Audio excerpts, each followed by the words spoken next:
The heel slide. Sit on your mat, right on top of your sits bones. Place your hands behind you. One leg is going to be straight, one leg is going to be bent.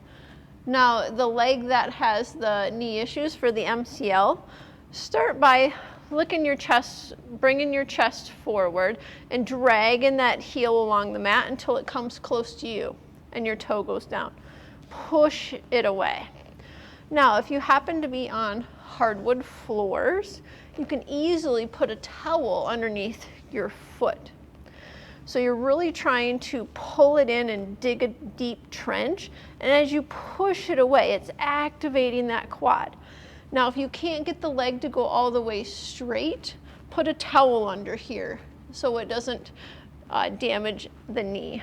Bring it up and push that leg down. The heel slide.